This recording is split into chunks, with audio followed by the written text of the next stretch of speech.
আমি আসলে একটু সরাসরি এই প্রশ্নটা করি, যেহেতু বিএনপির মানে অনেকেই তারা দলীয়ভাবে খুব সরাসরি বলছে না, যদিও মির্জা ফখরুল ইসলাম আলমগীর একটা নির্বাচনী আলোচনায় গিয়ে বলেছেন যে মানুষ কি গণভোট, মানুষ গণভোট, মানুষ জুলাই সনদ বোঝে না, মানুষ বোঝে নির্বাচন। জয়নুল আবদিন ফারুক তিনিও বলেছেন যে গণভোটের না এর পক্ষে ভোট দেবেন, সেটা নিয়েও গণমাধ্যমে খবর এসেছে।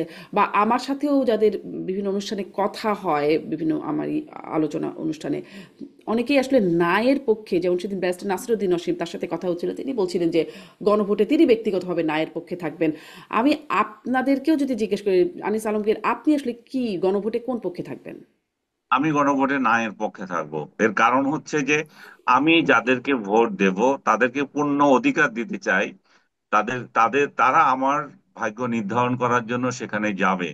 আমি তার সংসদ সদস্য হিসাবে তার বিবেক সে যাতে খাটাতে পারে সেটা দেব। আর কারণ আরো একটা কারণ হচ্ছে যে যে পদ্ধতিতে ভোট হচ্ছে সেটা তো একটা মানে উদ্ভট ধরনের। আমার হুম, আমার হুম। দুইটা জি, পছন্দ হচ্ছে, আমি আর দুইটা অপছন্দ হচ্ছে, সে জায়গায় আমার জন্য ডিফিকাল্ট এখানে হা বলা। সো জি, আমি না ভোট দেব তার মানে যে এই প্রক্রিয়াটাকে আমি অপছন্দ করছি বা সংস্কার কর্মসূচি যেগুলো নেওয়া হয়েছে সবগুলোর ক্ষেত্রে আমার আপত্তি আছে তা না। আমার আমার হচ্ছে যে যেহেতু যেহেতু এই এই সনদগুলো বাস্তবায়নের এবং অধিকাংশ ভালো ভালো যে সংস্কারগুলো সেগুলো যাতে সংসদ সদস্যরা বসে নিজেরা আপোষ করে ঠিক করতে পারে, তাদের আপোষ করার সুবিধার্থে জি, আমি এটা করতে জি, যাচ্ছি। স্পষ্ট আপনি এবং আমি কারণটাও মনে ব্যাখ্যা করি করলেন। আপনি বিএনপির যে কথাটা বললেন, বিএনপিও এই না ভোট দেওয়াটাও তাদের রাজনৈতিক দূরদর্শিতার জন্য ভালো হবে, যদিও তাদের বিরুদ্ধে শুধুমাত্র সিটি ব্যাংকে অ্যাকাউন্ট থাকলেই করতে পারবেন গুগল পে। তাই অ্যাকাউন্ট খুলুন আজই। সিভিয়ার ক্যাম্পেইন তুলবে যে সংস্কার বিরোধী তারা, কারণ তারা না হুম, ভোটের কথা বলছে। তারা যদি এটা বুঝাতে পারে যে না আমরা এই জন্যই করছি, আমরা নিজেরা গিয়ে ঠিক করব কোনটা ঠিক থাকবে আর কোনটা থাকবে না। না মানি সংস্কার বিরোধী না, না মানি আমরা সনদের বিরোধী না। আমি নিজেও পার্সোনালি না মানি সনদের বিরোধী না।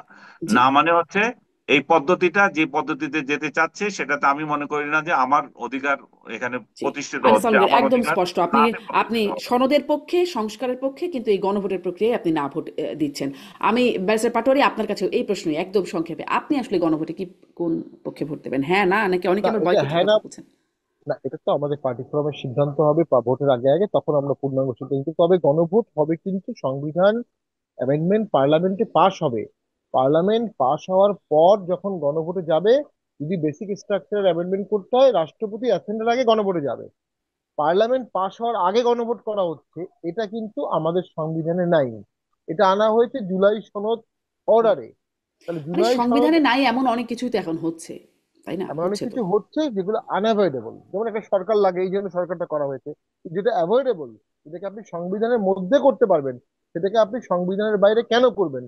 ডক্ট্রিন অফ নেসেসিটি তো ওখানে অ্যাপ্লিকেবল হবে না। তো আমাদের সংবিধানে এখন গণভোট নাই। গণভোট আসবে। আগে যেটা ছিল, সেখানে যেভাবে গণভোট বলা আছে সেভাবে গণভোট হতে হবে। জুলাই সনদ দিয়ে গণভোট করা হচ্ছে। জুলাই সনদকে সংবিধানের উপরে দেওয়া হচ্ছে। সংবিধানের আর্টিকেল 7-এর উপরে দিয়ে দেওয়া হচ্ছে। হুম। এটার কোনো এই যে এটা কিম্ভূত কিমাকার একটা জিনিস হয়ে যেতে পারে, এই চেতনাটাই নষ্ট হয়ে যেতে পারে।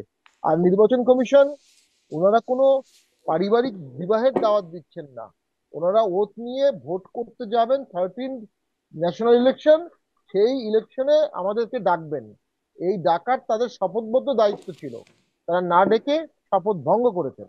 এবং তারা বায়াস্ট হয়ে গেছেন, ভয় পেয়ে হোক, অথবা ইন্টারেস্ট থেকে হোক, অথবা নিজের দলীয় অনুভূতি থেকে হোক, অথবা নিজের রাজনৈতিক চেতনা থেকে হোক। এই যে বায়াস হয়ে গেলেন ভোটের 70 দিন আগে, তাহলে হুম। 70 দিন পরে ভোটটা সুষ্ঠুভাবে কিভাবে করবেন? তো আমরা মনে করি নির্বাচন কমিশনের এই বিষয়গুলো উপলব্ধি করা উচিত।